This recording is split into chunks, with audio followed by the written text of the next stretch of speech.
Good evening, everybody. Welcome to this last session of the day for those who were in a very interesting first day of a workshop. Um, well, Professor Pranab Bardhan needs no introduction, as we usually say, and for one good reason. He is a central piece. He's playing a central role in the study of India for so many years, and the new generation may not know that he's teaching at Berkeley for more than 45 years now, with many books that we have read, that we have all read. The first book, Land, Labor and Rural Poverty, uh, 4 decades ago, was already quite an eye-opener, and for many of us, including me as a political scientist, to read Professor Barnard's um, book, The Political Economy of Development in India, was a personal, well, revelation when I was a student. So I wanted to mention that, to pay a kind of date, because this is an economy, that is an approach of the economy that is really interdisciplinary. And it's not only political economy, but it's also sociology and even anthropology. Well, its latest book, and I'm not saying the last book, but the latest book is speaking about something even more interdisciplinary and larger than India, A World of Insecurity, Democratic Disenchantment in Rich and Poor Countries, is, as the title says, a very ambitious attempt at comparing political dynamics, and not only political, but socioeconomic, societal dynamics in today's world. The title of Professor Bardhan's presentation today is paraphrasing, in fact, the title of the book, so I will not repeat the title of the presentation. He will speak for 45 minutes or so. After that, we'll have plenty of time from the Q&A. And do not leave this building without having taken this book that is for display next door on your way to the elevator. That's where the publisher is located. Pranab, the floor is yours. I know you prefer to stand, I suppose. Yes.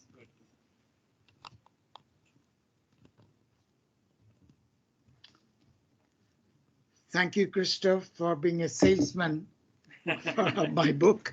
Thank you for the generous introduction. Thanks to the King's Institute for organizing this lecture. And thanks to all of you, particularly those who are attending the seminar. I'm exhausted after the seminar, that for you to come and listen to me, thanks.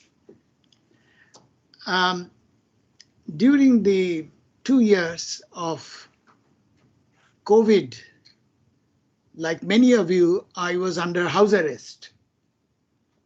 And in this period of house arrest, I wrote 2 books. One is a book of my memoir, which is going to be published in Delhi later this year by HarperCollins. The title is, I'm taking this occasion to plug, taking his example, my book. It's called Charaivati, An Academic's Global Journey. Charaivati is a part of a Sanskrit hymn about moving. Some of you might find it of interest because this is really not about my life. It's about a lot of amusing anecdotes. So that might interest some of you. Today, the book that Christoph showed you just now, I wrote this book essentially during the early period of COVID. I was thinking about, of course, India is in my both waking hours and dreaming or even nightmaring hours.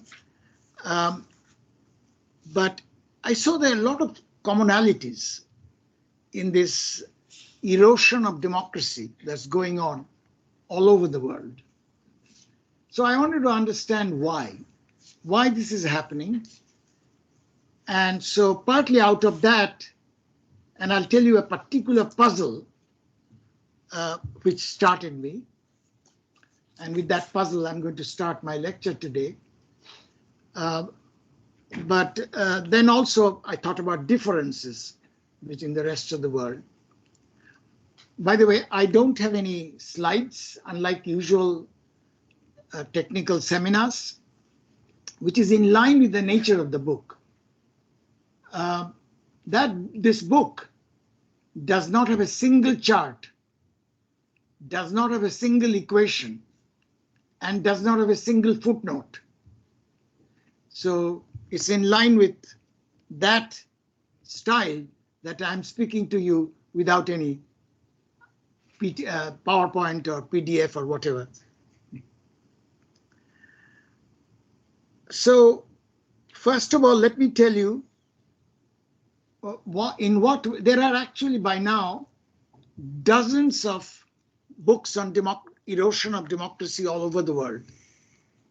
So let me tell you in what way I would differentiate my product, as economists would say, product differentiation. Number one, almost all the books on erosion of democracy in the last few years are on rich countries, either about the United States and or Europe. Mine, of course, as the title says, it's about both rich and poor countries.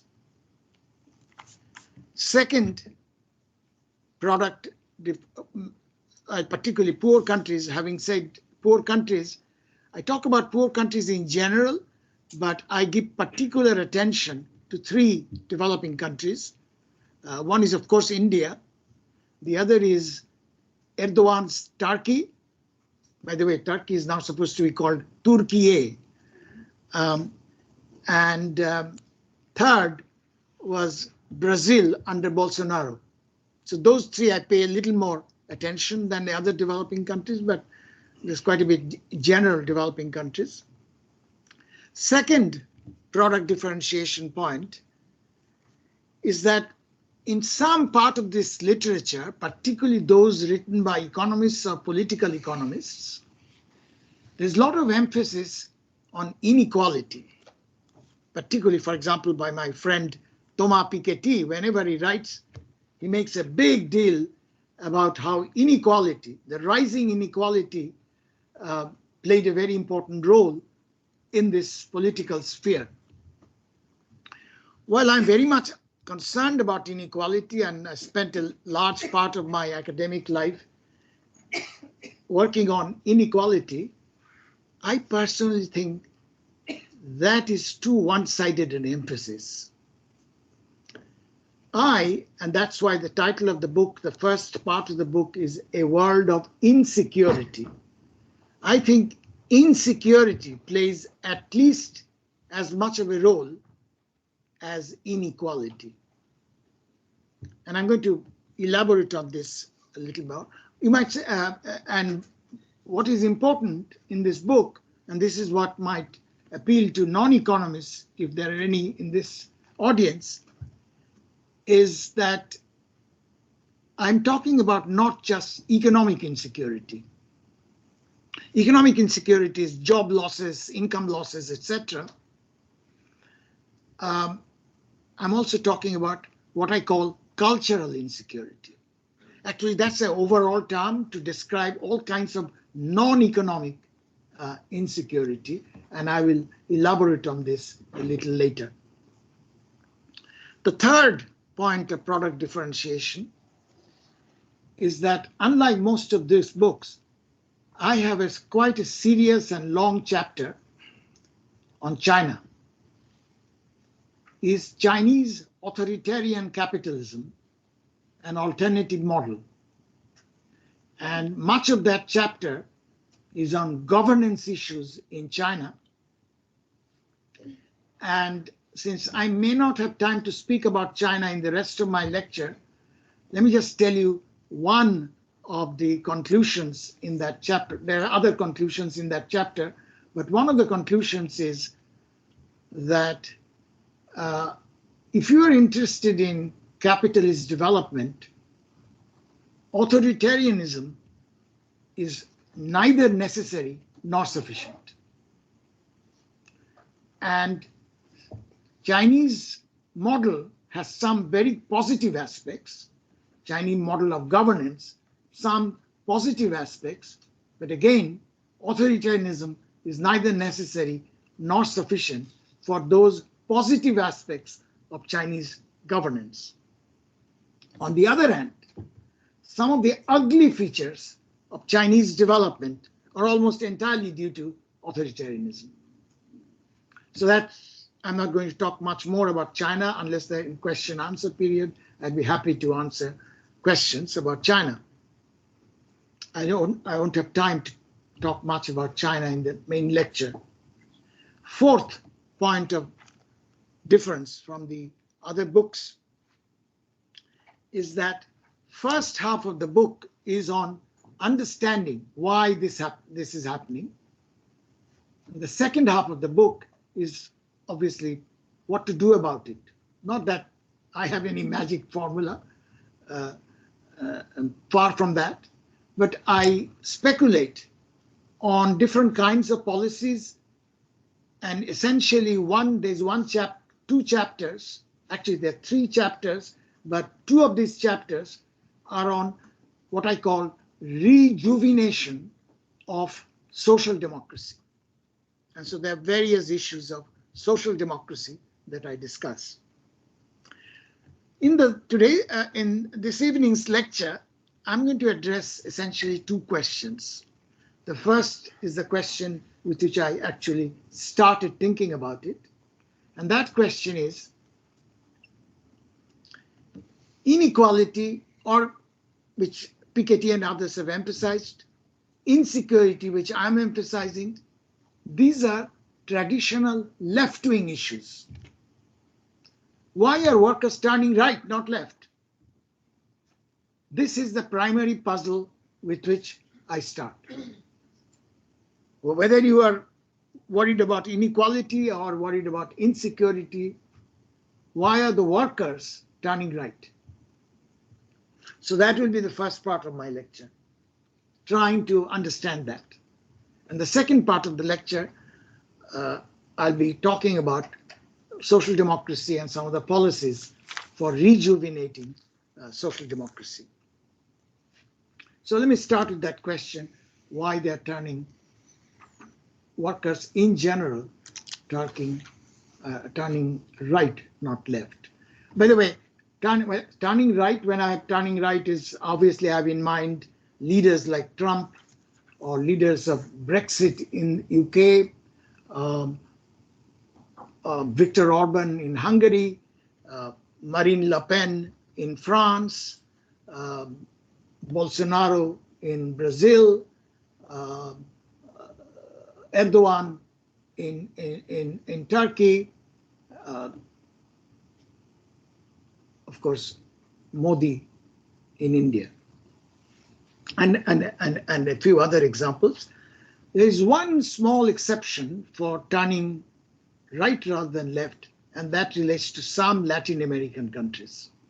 There are some exceptions, but even in Latin American countries, I would claim that Bolsonaro, of course, has now been defeated by Lula, but the legislature is dominated by anti-Lula parties, including Bolsonaro's parties. Colombia and Chile are examples where the country seems to have turned left. Bolivia is in some confusion right now, but in Chile, but even in Chile, as a recent constitutional referendum showed, countries again turning right. Colombia, the Pedro, his opponents are quite strong in the legislature. So yes, there's some turning of left in Latin America. Mexico to me is rather confusing because in some sense, AMLO, who is the leader, is left in some respects, but very right-wing sometimes in other respects. In terms of fiscal rectitude, is very quite often with the right rather than the left. Anyway, so going back to that question, first thing let me note, I'm not going to spend much time on it, but first thing let me note that in some sense there is some co-optation going on. And what do I mean by that? Unlike the earlier right wing, the right wing that is the demagogical right wing that's coming to power now in various parts of the world, they are not against, with one major exception, they are not against the welfare state. The major exception in the United States. But if you think about the European extreme right, let me give you an example. Poland is extreme right wing. Kaczynski's party, PIS, is Catholic nationalism, but is very much an avid supporter of workers' welfare state. In fact, the reason I'm saying the United States is an exception, United States, the right-wing Republican Party has been resisting, even now, policies to help children, child assistance policies, Republican Party. During COVID, Biden introduced some child assistance policies. They're going to go now because of Republican opposition. Look at Poland. Poland is very big. The right-wing party in Poland is very big on child assistance policies and other welfare policies. In Germany, there is this right-wing party, extreme right-wing party with neo-Nazi color, is AfD, by the way, which is now in the latest opinion poll, that after Social Democratic Party, they are the second largest. So it's quite serious. In Germany, thank you. But AfD, this neo-Nazi roots party, is quite positive on the welfare state. Erdogan, coming to developing countries, Erdogan, recently re-elected, is very positive, has been very positive on housing for the poor, on healthcare for the poor, and so on. There are problems of what he's done, even in those, but they are not the traditional right, like the traditional right, they are not against the welfare state. And of course, Modi. Modi, even though in Riga he called a symbol of the monumental failure of the Congress, during COVID he depended on that and he's continued. There are problems of how he is implementing that, but he has not been completely turned against. The same with food security now. 800 million free grains is providing, etc. Of course, we know at the expense of what. And then there are some schemes of his own. Earlier, there was this Indira Awas, which is the housing, rural housing mostly. Now it's mostly urban housing, but still housing. Then the subsidized fuel, toilet, so on. All these problems, all these programs, I can criticize. But in general, one should notice that this is not the old right wing. They are doing things for the welfare. Why they are doing it, I think we can discuss it. So that is one issue where they are in some sense co-opting left policy. Traditionally, the welfare state is associated with the left. They're co-opting some of that. Second issue that I want to emphasize, one of the reasons why resistance to the right wing has been weakened all over the world is because of the decline in trade unions. Trade unions is to be the major organizational opponent of what I called rigged capitalism or excesses of capitalism. And trade unions have been the major opponent even of cultural right-wing policies. So by the way, I should have mentioned what I mean. Economic insecurity, I told you, refers to job losses, income losses, etc. In the rich countries, it's primarily the Chinese shock, trade shock, caused tremendous problems in the United States, less so in Europe, but still quite considerable. And of course, in countries like India, and for that matter, even in China, youth unemployment is a huge issue. So those are economic insecurity. By cultural insecurity, I'll come back to that. What I have in mind, example, much of the cultural insecurity which the right-wing demagogues have utilized in Europe and the United States is immigration. Anti-immigration has been a major platform, cultural platform. Immigration can be an economic issue, but particularly in this context, the cultural issue becomes dominant. And of course, in many countries, religious majoritarianism or some form of ethnic majoritarianism has been important. Of course, India, we know, Hindu nationalism. In Turkey, it's Islamic nationalism.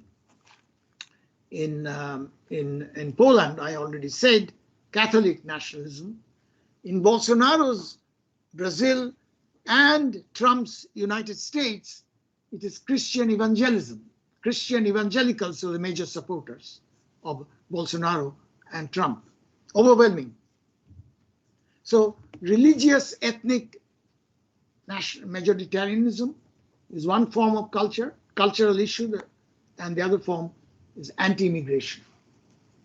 So that's the example I have in mind.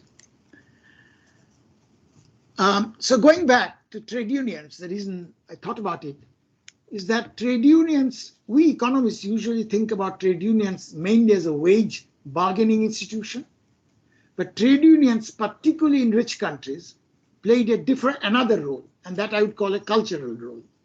Trade unions often, not always, often used to tame and transcend some of the nativist passions, anti-immigration, anti-minority passions. In rich countries, trade unions played an important, in my judgment, very important cultural role. And with the decline of trade unions, that role has declined. In my book, I go into a great deal of discussion. Why did trade unions decline? Let me mention 2 or 3 points there, but I won't have time to elaborate on them. One issue is very simple. Earlier, and this is primarily with rich countries, earlier, when international trade has less competition than it is today, because China and some of the other countries have not come in a big way. So the international trade provided a kind of what I call rent sharing. Rent sharing between whom and whom? Between big capital and big labor. So essentially, because of less competition at that time, earlier period of international trade, less competition, there was rent generated, and that rent was shared by the big companies with big labor. With globalization, particularly with China coming in a big way, that rent has declined. But that rent has declined in an asymmetric way for capital and labor. Because capital can always threaten that if you don't give me my deal, we are going to go somewhere else. Threat of mobility of international mobility of capital reduce the bargaining power, relative bargaining power of labor. And so that is why the rent sharing declined asymmetrically in favor of capital rather than labor. The other issue, and this is has been widely commented on, including by Piketty, is in the working force is much more fragmented. And one source of fragmentation is as the knowledge economy becomes more important, there's a big gulf between the knowledge workers, professional workers, skilled workers in general, and the blue-collar manual workers. This division has become, this gulf was always there, much wider now. Piketty, in fact, calls the former as Brahmin left. And then he says Brahmin left versus Marchand right. If he knew the Indian caste system a little more, he could have called it Bania right. But it so happens it's not only the Bania who is right. Part of the working class is also voting for these right-wing leaders. And there is a division. The division was really struck my eyes when I looked at the following piece of data in the United States. In the United States today, if you take the poorest districts, poorest 10 districts in the whole of the United States, they all vote for the Republican Party. If you take the 10 richest districts of the United States, they all vote for the Democratic Party. So that's exactly the opposite of what we thought. It's actually a reflection of that big gulf that is going on. Second, about the division of workers, which is making worker solidarity more difficult, is essentially the importance of service workers. Manufacturing and transportation workers used to be the main base of trade unions. And in some countries, mining. The mining workers union, which Thatcher destroyed or dismantled. Whereas now, large number of these workers in the service sector. And service sector, more difficult to organize.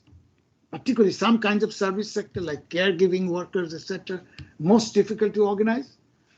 But there are attempts in the United States. There is a large service sectors union, but not as strong as the older unions. Europe, there are some service sectors unions, but not as strong. So there's another division. And the last one, which is particularly relevant in developing countries, but also increasingly getting important in rich countries, and that is the formal-informal division.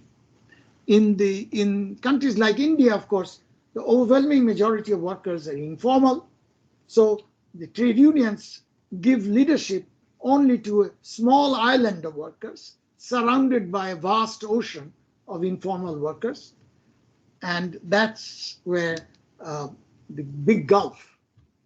And this is becoming more important in rich countries. If you think about the gig economy workers, delivery workers, caregivers, those caregivers who are in the informal sector. So the formal-informal distinction is also becoming important in the labor movement in rich countries. So these are, I go into great detail in why the trade unions are getting weaker, etc. Let me not spend any more time on that.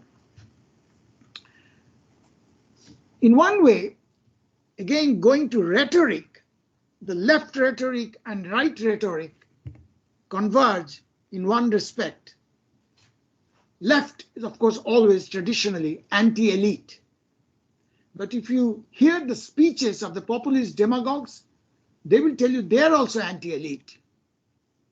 In fact, they all emphasize this point. They are anti-elite. They are anti-established elite. But if you probe a little further, which elite are they talking about?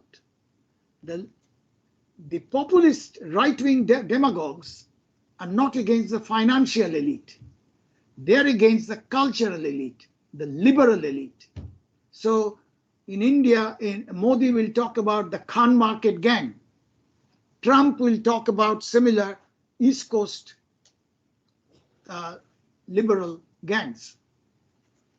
And I could give you Viktor Orban, all the time is fuming against the liberal elite.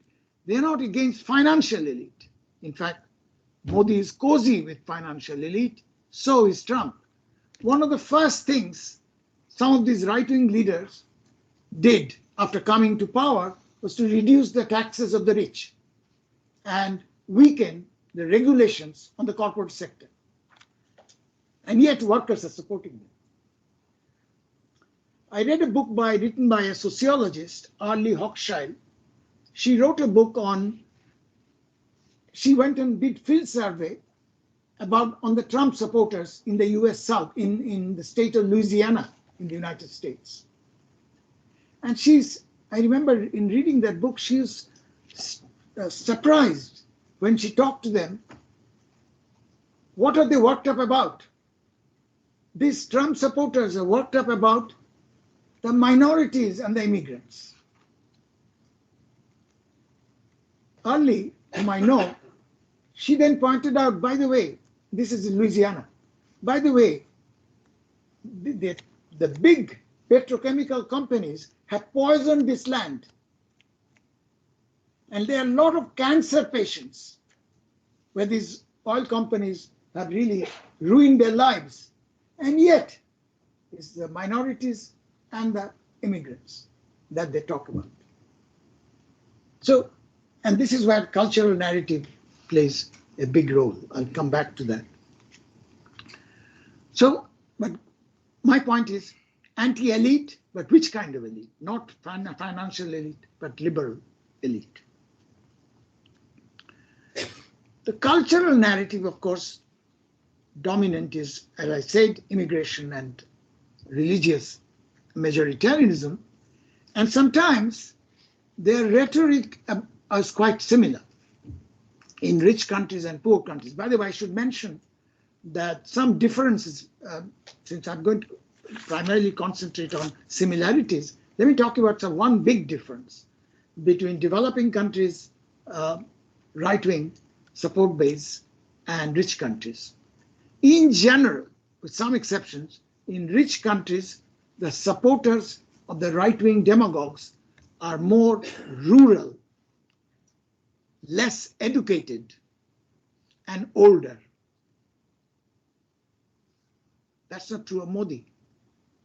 Modi is appealing to urban, youthful aspirants looking to the future. Modi is making the country great, and that's what they're looking into. This is not true even in Erdogan's Turkey. If you look at the electoral base of Erdogan, this is not just true in the last election, it was also true in the previous election, I think it was 2018. So if you look at the major metropolitan areas of Turkey, around Istanbul, around Ankara, they all voted against Erdogan. Same with Trump. Major metropolitan areas in the United States voted against Trump. In India, major metropolitan areas like Delhi, Mumbai, Bangalore, so on, voted for Modi. So there's a big difference in that respect. But let me go back to similarities. In terms of the cultural narrative, you will see similarities in terms of what I call a manufactured victimhood. Cultural narrative is described in terms of we are the majority, but we are the victims. Trump has done that with the Christian white nationalism. Modi does that in India. Manufactured victimhood.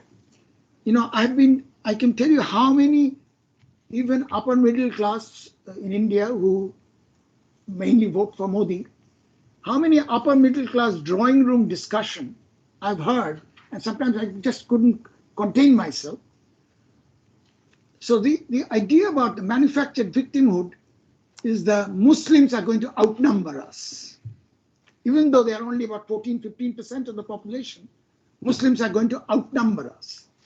Corresponding thing in Europe, there are now, France has some of them, right-wing intellectuals, what they call the great replacement theory. Minorities and immigrants are going to replace the white majority. In fact, in Christoph's country, there is a very well-known writer, Michel Houellebecq, he has a 2017 novel. I think the English title, I don't know what the French title is, English title is Submission. It's a dystopic novel. It imagines the dystopia of one day France becoming, or France has already become an Islamic republic. So it's a great replacement theory. And there are great replacement theories among right-wing intellectuals in the United States as well. So in Indian context, Muslims are going to replace their why? Because their women are so much more, their fertility rate is so much higher. So I remember once, I just usually just said this.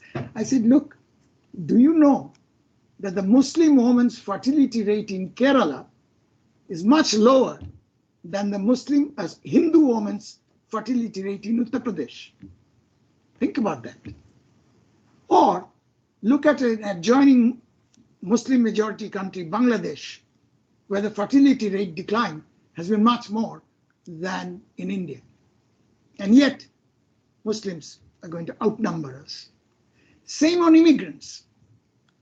Survey data show that when they ask the question, what do you think is the proportion of immigrants in our country?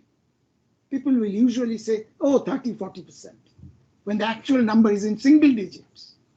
So there's an exaggerated sense of their outnumbering us, they're taking the whole thing over. Also, the other thing we are very familiar in India of distorting, abusing history. And now, of course, textbooks, but even thinking history. I remember once discussing with Romila Thapar, she was kind of amused, I mean, painfully amused about this thing about Akbar being, this is the Hindu nationalist propaganda that Akbar was defeated by Rana Pratap. You must have heard that story. So Romila told me that they don't realize that these things were not Hindu-Muslim at that time. Akbar's, who was fighting for Akbar, the general, was Man Singh, who was a Rajput prince, Hindu Rajput prince, who was leading Rana Pratap's army, an Afghan general. Because these things were not Hindu-Muslim. But today, we hear it Hindu-Muslim, and of course, the wrong facts that Akbar was defeated. I remember in the 1990s, when in Bosnia, the Bosnian war civil war was going on. I remember seeing a cartoon in some newspaper, European newspaper, in which a Bosnian Serb is stabbing and Bosnian Muslim stabbing each other. So one is saying, this is for 1432, and the other is saying, this is for 1521, and so on. I often hear that reflection, echo in India. What the hell? Who defeated Rana Pratap? Why do you penalize the Muslims today for that? But this is very common. I'll give you just one other example, which the other day I found. I also quote this in my book. A study of elections in Austria, of all countries. So let me read out. This is from an election study in Austria. In recent elections, the right-wing parties in Austria stoked the memory of Ottoman pillaging around Vienna in 1529 and 1683, and harvested votes more in the previously pillaged areas than in the non-pillaged areas, even though it happened several centuries back.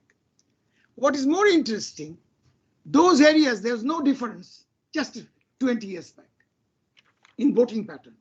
But now the voting, with a right-wing cultural narrative being dominant, voting patterns in the Ottoman pillaged areas is different from the Ottoman non-pillaged areas.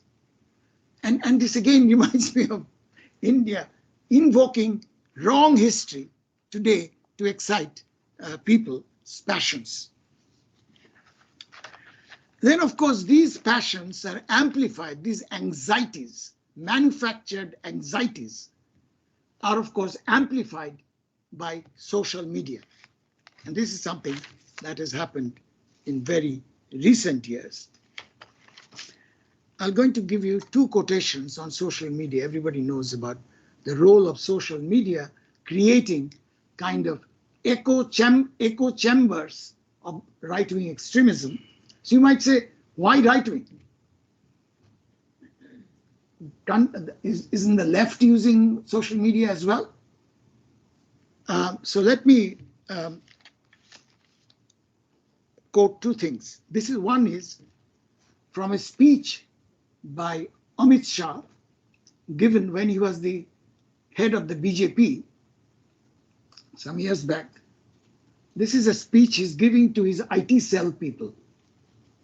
He says, very proudly, bragging about it, he says, quote, "We are capable of delivering any message we want to the people, what we want to the public, whether sweet or sour, true or false." Bragging about it, that we can do this. We can do the work only because of our WhatsApp groups. That is how we are able to make this viral. They're very conscious about what they're doing. The other quotation is from an empirical study in the United States. So what they've done to show that social media works to the advantage of the right wing more than the left wing. So what they did, they studied the Facebook in 3 months before the 2016 presidential election in the United States between Trump and Hillary Clinton. And the data show in that study that in the 3 months before 2016 US presidential election, false stories on Facebook favoring Trump were shared about 30 million times, while false stories favoring Hillary Clinton were shared only 8 million times. Huge difference in the spread of right-wing false stories. So again, I think right-wing has an advantage. And as the English or Anglo-Irish writer, rather, Jonathan Swift said some centuries back, falsehood flies and truth comes limping after. I could go on because I think my timing being what it is, I think I should go to the second part of the of my talk. So it's about policies now. But as I said, my first half of my book is on more elaboration of this. So what's to do? Very little, but that will really work. One thing that is important in two countries, distortion in democracy is largely, I shouldn't say largely, in an important way, a product of the way elections are funded. In India, of course, we know about the electoral bonds, but in general, can we do something about funding of elections? Again, all these policies I'm going to talk about are very, very difficult to do. But some countries so far has been relatively successful in public funding of elections. Countries like Belgium, countries like Spain, Sweden, Germany, and even Canada have done quite a bit on public funding of elections. I have a whole section on funding of elections. The two countries where funding of elections is a big problem in distorting democracy happen to be the two largest democracies in the world, United States and India. But it is possible to do something about public funding of elections. By the way, I should have mentioned this. Let me take this opportunity because I was thinking of Sweden as the public funding of elections. Swedish case to me is a clear example why the economic narrative of economic insecurity is less important than the cultural narrative. Because compared to United States, Swedish welfare state is much stronger, provided quite a bit of economic security, although that welfare state has also had declined somewhat. But let me cite one piece of data there. So if you take the period 2005 to 2014, what is the proportion of households which had either stagnant per household income or declining per household income? So that's an index of economic insecurity. This data are available for 25 rich countries. And the average for 25 rich countries is 65% of households are either in this period had either stagnant or falling income. Sweden is an outlier. In Sweden, the corresponding percentage is 20%, whereas the average is 65%. And yet, as you know, and this happened after my book came out, the so-called Sweden Democrats, a party with neo-Nazi roots, is now one of the strongest parties. It is not in the government, but is the main backer of the right-wing government in Sweden. So if it can happen in Sweden, that's why the economic narrative of insecurity is less important, because Sweden has provided reasonable amount of social protection. And yet, this neo-Nazi party, neo-Nazi root is so important. Second policy, first I was talking about the funding of elections. Second, anti-monopoly policies. Anti-monopoly policies is not just important for efficiency reasons, it's certainly important for equity reasons, and also anti-monopoly policies are ultimately anti-labor policies, because what economists call monopsony, hiring those who have the monopoly power in hiring of labor, monopoly houses. And of course, this is much more important now with the big tech companies are now the most constant economic wealth concentration in rich countries particularly. Third issue, before I go to the third issue, let me mention something about, since I mentioned tech companies in a way have a sweet deal. They essentially take data from you and me and make money on it. So now there are some attempts being made in social democratic countries to get back some of that money, which belongs to the public. Now, public cannot individually negotiate those. So there are now some attempts, I'll give you an example, to get back some of that money and reduce the power, the tech companies. So in Germany, social Democrats are now proposing a social data trust, essentially to democratize data capital, which is the major source of capital for tech companies. They have not yet implemented it, but there's a lot of discussion going on. One city of Barcelona has implemented a civic data trust where the data that these companies, they say, no, it belongs to the community. So the community will negotiate about the buying of data by the tech companies. So there are now attempts going on in this direction, which is an important form.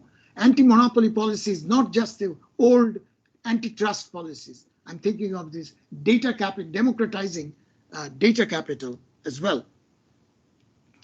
Third, and this is implied by something that I mentioned, one policy that reduces labor's bargaining power is capital mobility. I'm in general pro-international trade. I want freer international trade. I'm against Atmanirbhar as a result, the Swadeshi Jagaran Manch's RSS policy. But I'm against free international capital mobility. International capital mobility not merely causes problems of financial instability, international capital mobility, as I've already mentioned, weakens labor. So it's anti-labor. Fourth is, I'll just essentially read out because time is running out. So labor in terms of, so essentially several pro-labor policies. In terms of vocational education, Germany is a major example of vocational education, whereas unlike in India, where school-leaving people, of course, there are a lot of school dropouts, but those who pass through school exam, they are pushed into the rote learning in the academia. In Germany, it's the opposite. Majority is put into vocational education line, and only a small number go into the academic fields. Wage subsidies of various kinds that I actually discuss quite a bit in my book. Then there is, I think, trade unions' goals have been much too narrow. We need to restructure and redefine the goals of the institution. First of all, in the United States as well as India, union movement is much too decentralized, whereas in some parts of Europe, it's not at the firm level, it's at the sectoral level. When it's sectoral, United States is among the rich countries, the most anti-union countries. And the fight goes on at the ground level at each farm. Whereas if you do it at the sectoral level, I don't have time to go into that, labor is a much stronger position. So this decentralization and therefore weakening of labor organization has to be changed. Then Germany is a major example again. I don't know how many of you know of the works councils. I knew about works councils, but I did not know how important they are. Today, if you take the largest companies in Germany, in the largest companies in Germany, the top governing board, workers have at least half of the membership of the top governing board. As a result, women are now much more represented in the corporate governing boards in Germany because workers' representations are half of the largest companies in Germany. And through these are works councils. And we now have data, because works council in Germany is quite long, so we have a whole series of data which show that this is not merely good for productivity. The data show that it improves productivity because it leads to trustful industrial relations, but without sacrificing profits. So in some sense, some of the pro-labor policies that I'm thinking of are not necessarily anti-capitalist. You know, Karl Marx in volume 1, Capital, talks about saving capitalism from the capitalists. Keynes also talked about that. Keynes was trying to save capitalism in the 1930s against short-sighted capitalists. So even if you are not an anti-capitalist, these labor-friendly policies are going to help capitalism. Just as my purpose in this book is to save capitalism from the capitalists and to save democracy from the majoritarians. Now, once you have, by the way, in the United States, in the 2020 presidential primary election, one candidate, Elizabeth Warren, for her wealth tax is one issue, and this another issue was worker representation in the governing boards of the corporate governing boards. And you can immediately see some economic effect of that. If workers are represented in an influential way in the corporate governing boards, then workers have a say, have a voice in deciding how the jobs will be outsourced, how the jobs will be relocated, so workers have a voice. More than that, and this is something that has been emphasized a great deal by the MIT economist Daron Acemoglu, he says today innovations are all going in a labor-saving direction, capital-intensive, skill-intensive direction. He said until and unless we change the direction, the pattern of innovations, this is going to go on, and job problem all over the world, this will go on. And this has become much more serious with artificial intelligence. Darren has recently written an article on this in the extra problems in the context of this chat GPT, artificial intelligence in general. So if workers have a representation in the corporate governing board, you can affect the R&D expenditure, research and development expenditure of the corporation.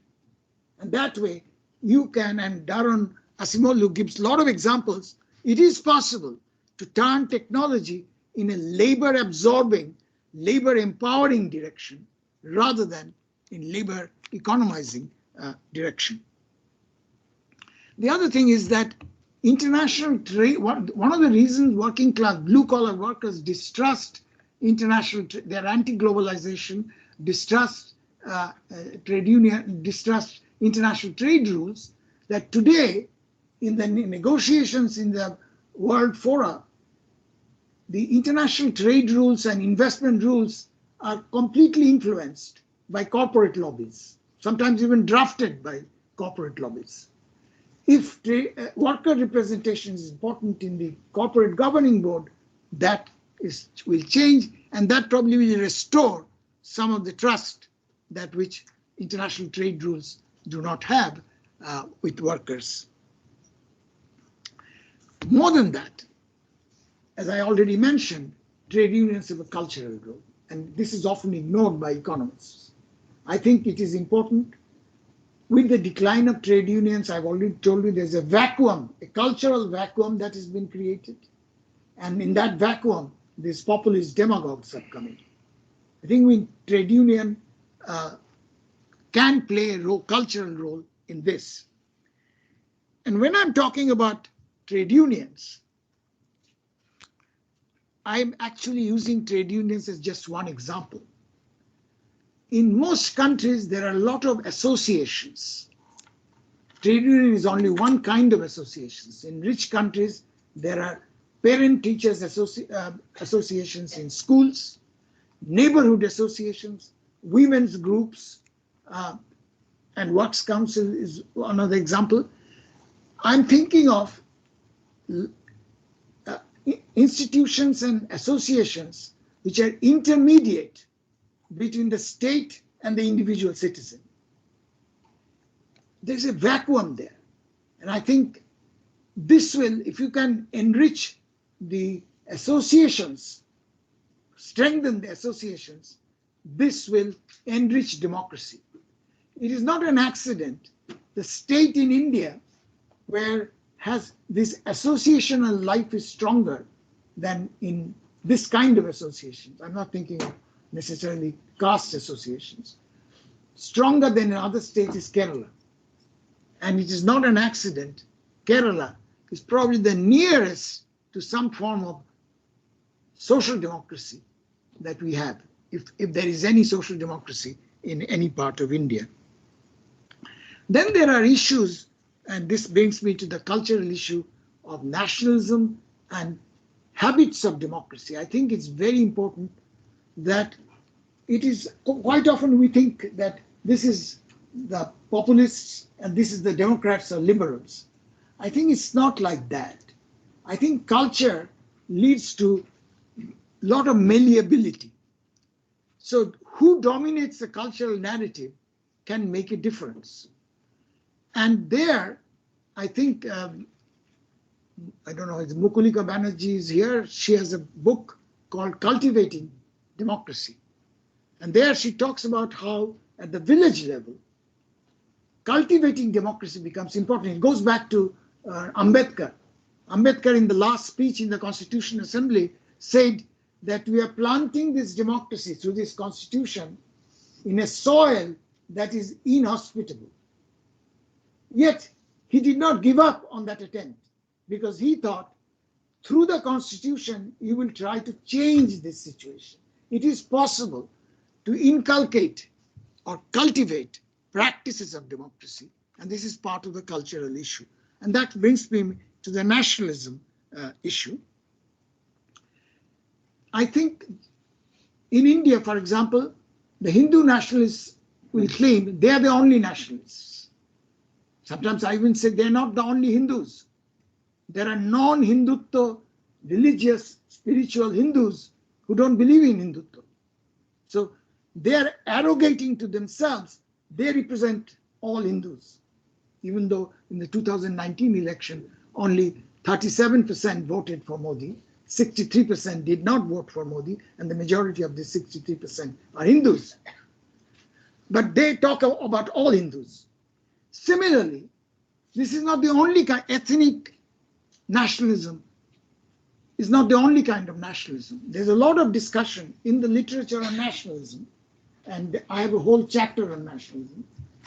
If you're interested in details, you read that chapter. I actually cite Gandhi and Tagore on nationalism there. But there's this other stream of nationalism called civic nationalism. In fact, the earliest example of civic nationalism for me is the United States. It's very interesting to me if you think about the founding fathers of the US Constitution. They were bad in many respects. They were slave owners. But one thing that surprises me is they did not advocate Christian nationalism.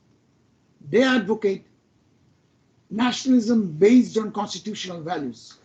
If you think about Abraham Lincoln's Gettysburg Address, what is the first sentence of that address? We are a nation conceived in liberty, not in religion. Barack Obama, 2009, gave a speech. He says, it's a great strength of the United States that we are not a Christian nation. The great strength of the United States is nationalism. There have been, in history of the United States, there are a lot of lapses. But at least the idea that is nationalism based on some constitutional values. This is when picked up by some intellectuals. All of you know about the German philosopher Habermas. Habermas has talked about constitutional patriotism. And this is a very interesting implication for immigration policy, by the way, if you're interested. My book talks about it, but I don't have time for that. But he talks about constitutional patriotism. Patriotism, so you are not unpatriotic, where your patriotism is based on values in the Constitution. In a way, I would say the first 4 decades in India was based on some form of civic constitutional nationalism, with some lapses, again, as in the United States, in the first 4 decades. So it is possible to emphasize, and Gandhi and Tagore both talked about against the Western concept of nation state. And I have long quotations from them. Let me, I'm sure Christoph is getting impatient. So let me talk about 2 other things that I wanted to mention. One is, I think we have to think about, I talked about the division among workers, particularly formal, informal in India, but also in the United States and Europe, professional workers, knowledge workers, and others, the division that I've talked about. We have to think about policies which can build bridge between this. And there, I think important policies has to be universal policies, which appeal both to formal workers and informal workers. And in my judgment, for example, universal healthcare is a policy which can bridge the gap between formal workers and informal workers, because that's something everybody will benefit. I personally think, and I can enter into arguments with you about that, universal basic income can be a bridge between formal workers and informal workers. That way, you get the support of this ocean of informal workers. Last thing that I wanted to mention is that, of course, I discuss it in great detail in the last chapter of the book on various policies of international coordination, on debt structuring, public health and vaccination policy, tax harmonization, regulation of profit shifting to tax havens, environment, etc., etc. Having said all this, let me tell you, and this is where I'm going to end, I have no illusion that these policies are easy to do. They're actually quite difficult to do. And if you ask me to predict, most of them will not be done. But my book is suffused with the spirit of what I call upbeat skepticism. What does upbeat skepticism mean? Upbeat skepticism, push for things to improve, knowing fully well they may not. This is the same attitude that the tragic case of the Italian intellectual Antonio Gramsci, writing from Mussolini's prison, said, I have the optimism of the will, but pessimism of the intellect. Thank you.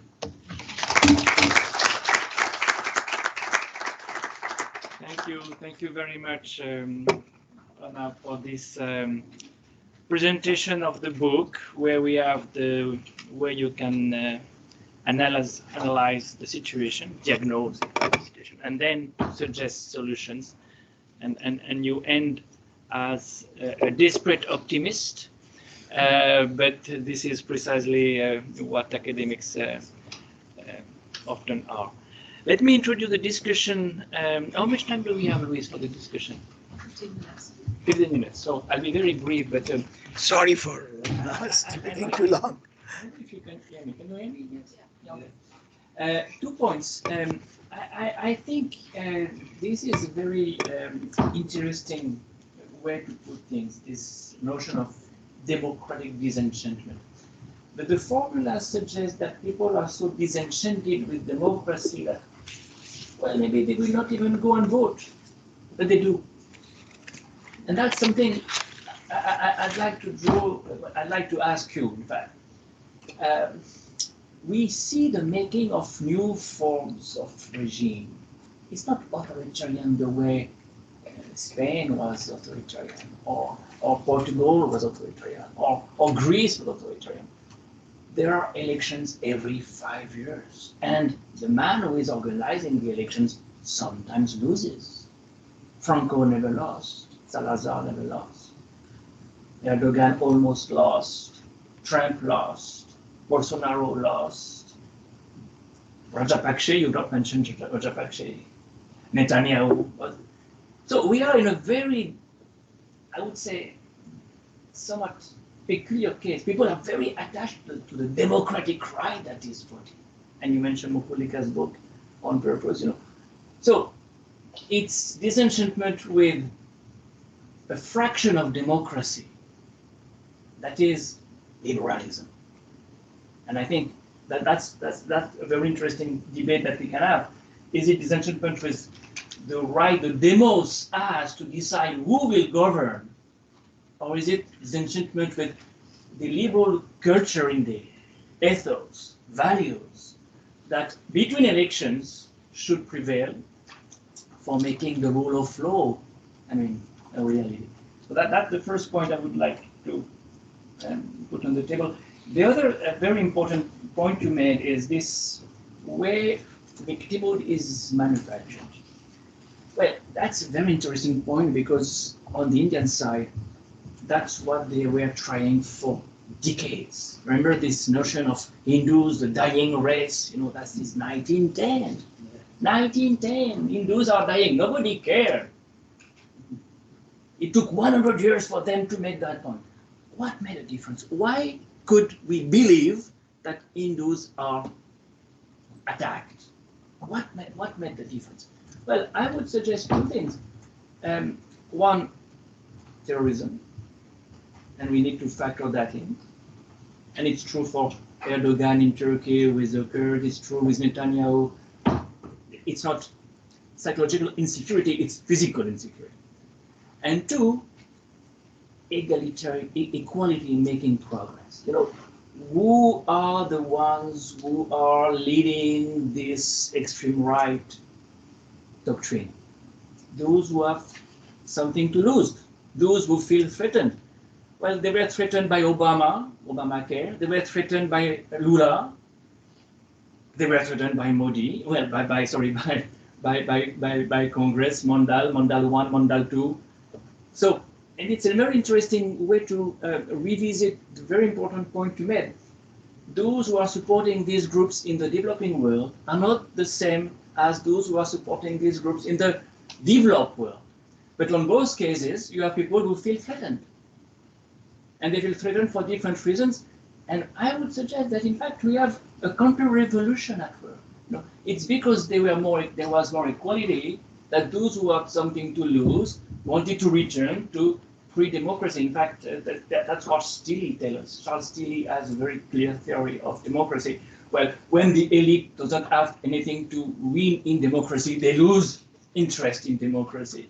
And they find another way to control society, and of course, populism, nationalism, religion can be used.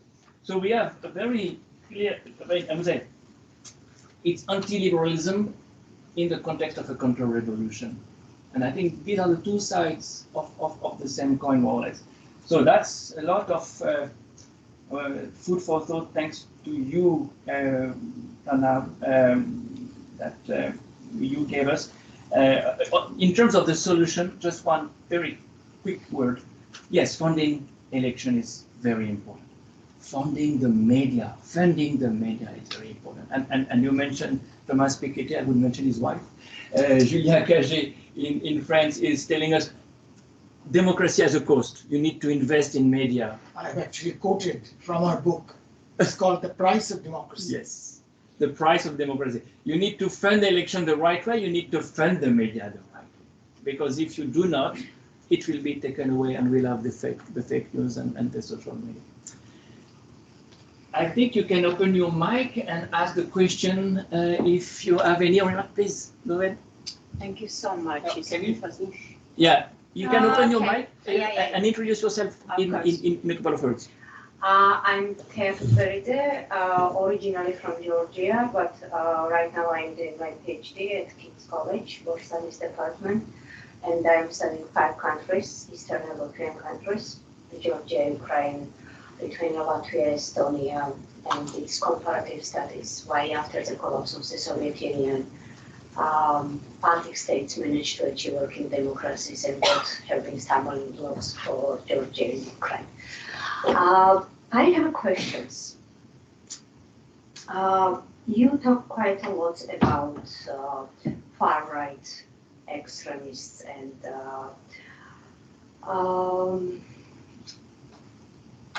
do you think there are some kind of roots with Russia?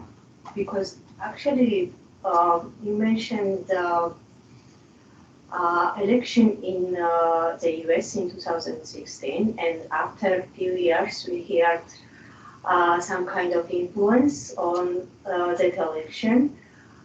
We are quite connected with Russia. So in my country as well, all these far-right groups are financed by Russia, and not just in my country, in many Eastern European countries, which I am studying. If you find something like that, for example, in India, in other countries which you studied and write in your book. No, I do discuss the funding of elections, so that's where the funding issue comes up. No, if you're thinking whether Russians have any influence in funding of elections, not in India, as far as I know. Although United States, they claim that there's some. It's not so much the funding, how you influence the social media. It plays a much more important role. Now, India, I think, is the funding is largely through It's not about just funding, but influence. influence, but through media and funding that you influence public opinion. Corporate conglomerate make a big difference in the Indian elections. The media control plus the funding of elections, but that's not the only thing. I think funding of elections to me is important, but it's not. It's only one of many important issues. Who dominates the cultural narrative to me is very important. And to me, it's very interesting, since you work on Eastern Europe, it is to me very interesting that United Germany, this right-wing party, AfD, is largely important in Eastern, what used to be East Germany. And one of the issues is anti-immigration. East Germany doesn't have anti-immigrants. So here's a case in which there are very few immigrants, and yet the main issue is anti-immigration. So Hungary. Yeah. Viktor Orban is always saying immigrants are going to take over the country. Very few immigrants there. So it's again the cultural narrative. You can find, we know who is very close to Viktor Orban in political. Yes, sure, sure. Yeah, so it's a main question what I ask. So for me, it seems like Russia tried to support not just one or two groups, even they put eggs in all baskets. But what I'm trying to say is that if for all the Russian influence, to make the people sensitive to a non-problem would not have been, this dominance of cultural narrative cannot be just by a foreign country. People within the country must be believing that. And in other countries of Europe, in Western Europe, in the United States, as I already mentioned, people think there are too many immigrants. And when you ask to give numbers, they will say 30%, 40%, even though it's probably not less than 10%. So that exaggeration is a part of cultural perception, which may be influenced by foreign countries, but most of the time, I think, in many cases, they're not influenced by foreign countries. It's an indigenous feeling. Thank you. Yes, please. Okay. Yeah. Right. My name is Siena, and I'm a chartered civil engineer, and I came to this country in 1969. And I had a lot of problems with immigration, but that's not a topical thing. I worked in 7 countries, authoritarian countries, so-called democratic countries, and many societies. But I felt the democracy has failed the people, especially in poor countries, because of the party politics. All what you said today is a symptoms of that problem. Democracy is a good, like what Gandhi was asked by Clement Attlee, what do you think about the democracy? He said it's a good idea. It is. Western civilization. Yeah, it is a good idea, but is it not even implemented even today? Now, most of the countries who are democratic are not doing well. Poor countries become poorer because of the reason is of this conflict between 2 parties, 3 parties. The parties actually divide nation. We should have something other than the democracy, a good thing, but the way that we implement democracy has a problem. That's what I felt. All what you said is true because of you always mention the symptoms of the problem, not the problem itself. That's the political economy question. Does democracy help development? I have actually, there's a whole section on democracy and development. So let me not go into that. I don't agree with you. I think it also depends. In fact, Amartya Sen has a whole book called Development as Freedom. Yeah. What do you mean by development? Yeah. If you deny people their basic freedom and give them more food, that's not development. So that's a basic concept. But even if you take a narrower definition of development, even there are many examples where authoritarian, again, if I may repeat some example, authoritarianism is neither necessary nor sufficient for development. Necessary, without authoritarianism, a lot of countries have developed, including even some of today's developing countries. The best performing African country, let me forget about East Asia, Japanese case, forget that. The best performing African country is Botswana. And Botswana has all along been a democracy. Yeah. One of the best performing, not just economic goals, but social, environmental goals in Latin America is Costa Rica. And Costa Rica has been systematically a democratic country. That does not mean I believe in the opposite. Democracy is neither necessary nor sufficient for development. So there is no formula. You can always find problems with democracy. I can find many problems with authoritarian countries. So I don't think that is the way to go. Can I just add one more? Because I'm not talking about the authoritarian against the democracy, but China now, it took within 50 years, China was developed. And India is still trying after 70 years of independence. Same with Sri Lanka. Sri Lanka is bankrupt now. I come from Sri Lanka, right? Over 70 years, the welfare state funded by AIDS, NGOs' money, and loans. We take loans and loans and loans, and our economic theories are not valid. In my book, I don't discuss Sri Lanka, but I do discuss, as I already told you, China in a long chapter, and I show the Chinese development for which authoritarianism is neither necessary nor sufficient. Yeah. Yes, please, Nicholas. Yeah, I think make a few comments. On this, all this has come about, I mean, this authoritarianism or the which you mentioned, is post global financial crisis and fiscal conservatism, which has been dominant in the Western world and which has become dominant even in among the major developing countries. India is a good example. So, and world economic growth rate has slowed down. Growth of trade has slowed down even more. Don't you think the political, this is what you see as a political problem of authoritarianism? Does it have roots in economic? Maybe I'm like being a crude Marxist, but I think some connection probably needs to be.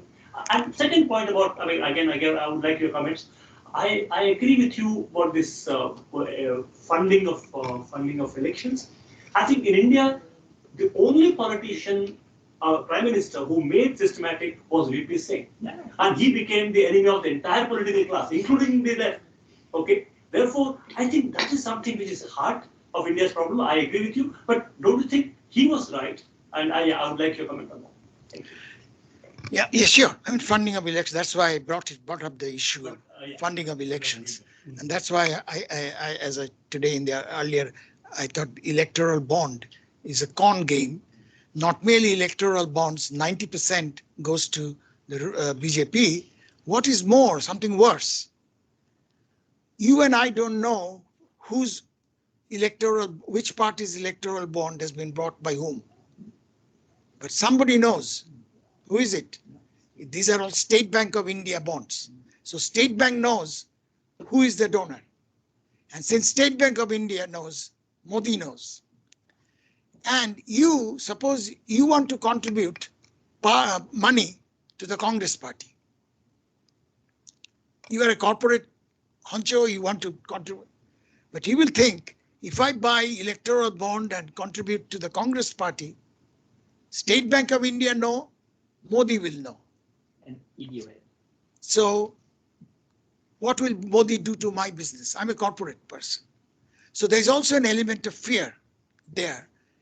Corporate bond is a beautiful, clever example of essentially distorting the funding mechanism. In the name of transparency. In the name of transparency. In the name, of course.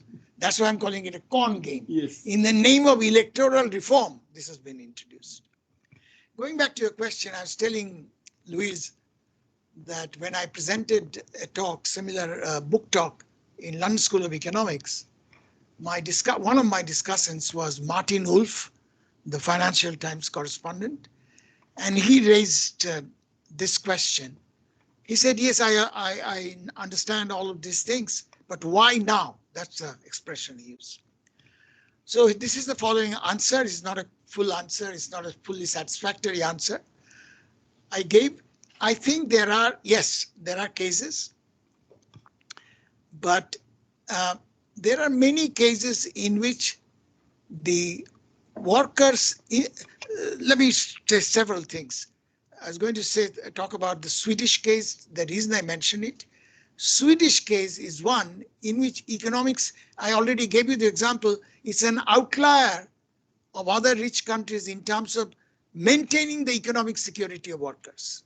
And yet you have this neo-Nazi route, right-wing party.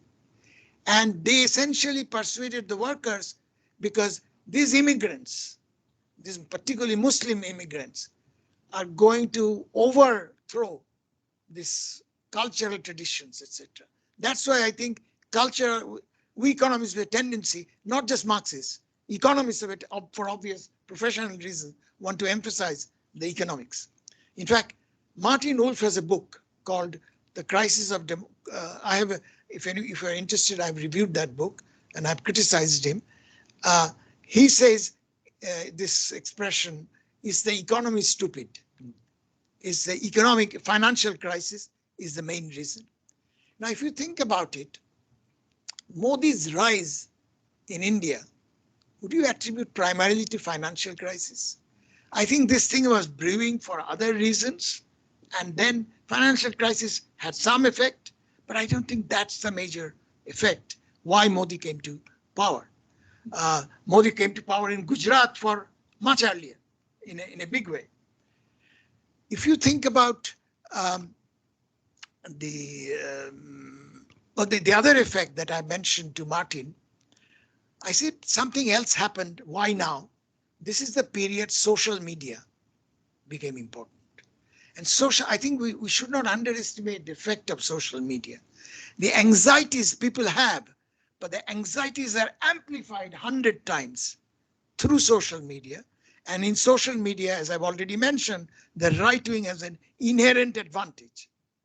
And I think it's the period of social media, rise of social media played a very important role. This all, particularly in Turkey, Erdogan has been now, this is the 20th year of his power. You know, Erdogan has been important for the long before financial crisis. He came to power. So yes, financial crisis did play a role, but I would say that there are these other cultural factors which often played a role. Yeah. Two last questions. You had raised your hand. Yeah. So I'm Isha and I'm a Master's in Public Policy student here at King's. And so I was thinking about the failure of democracy and authoritarianism in terms of military dictatorship and how that has been a problem in several countries, and like how the army overtakes the democratically elected government.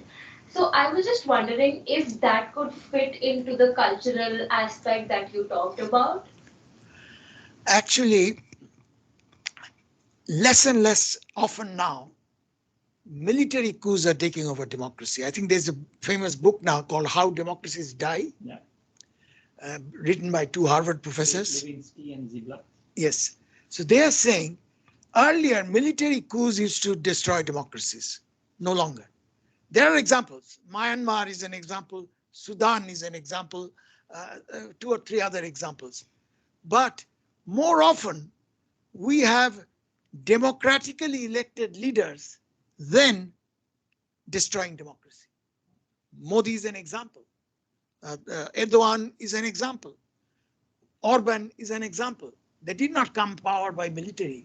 Yeah, but military depends on which country invades your country. If it's totalitarian regime. Yes, you were talking again about invasion of Ukraine, etc. Yeah. But I'm giving the whole world in which These countries were not invaded, and yet they became democracy went away. And The major, continue to go. so if you look at the VDEM data, which is the Swedish Institute, now I forget the numbers now. Actually, in my book, I quote their report. Only about 14% of the total population of the world now live under liberal democracy. 14%. So 86% live under some form of authoritarianism. Most of these countries have not been invaded. Most of these countries do not have military coups, etc. So in going back to your question, I think military coup is less important. And in fact, serious cases, we have, those cases of subversion of democracy by elected democratic leaders are more insidious, because they can still claim, oh, I have been elected by people, so I have the legitimacy. What about the corruption? We didn't mention that. Last question. Thank you, Professor Bardhan. And my question is, the recent the rising tension, geopolitical tension between U.S. and China, or China to the West at large, is a result of the urgency that the U.S. feels at home, the division in the U.S. society, the polarization of the U.S., so that they want to take actions to make sure that the democracy wins over authoritarianism? I don't think, I mean, there are some associations. I don't think that U.S. Aggressiveness on this issue, certainly, essentially, Trump started it, and then Biden is following some of these policies. But I think that is less related to democracy as such, because in any case of rising superpower, which China is, this would have happened whether the other superpower is a democracy or authoritarian. Whenever there's a superpower rivalry, this is bound to happen. Particularly because I think in the US case, they're worried that technologically, if they don't try to contain China, technologically China will be militarily stronger. And that will ultimately affect US policies. So there is a fear. Whether that fear is justified or not, I'm not talking about that. I'm just saying it is less, it brought up with some Trump type like issues, but essentially it is not due to rise of populism. Even if Europe did not have Trump, US did not have Trump, and meanwhile China rose, this would have happened. This is not the way to deal with China. If I were in the US administration, I think it's the wrong way. But that's a different issue. Your question was about. So I don't think it's because of the erosion of democracy. So that's why when Trump lost power, the Democratic Party followed the same policy. And if tomorrow, even more Democratic Party, it's more kind of narrow nationalistic interests of a big superpower.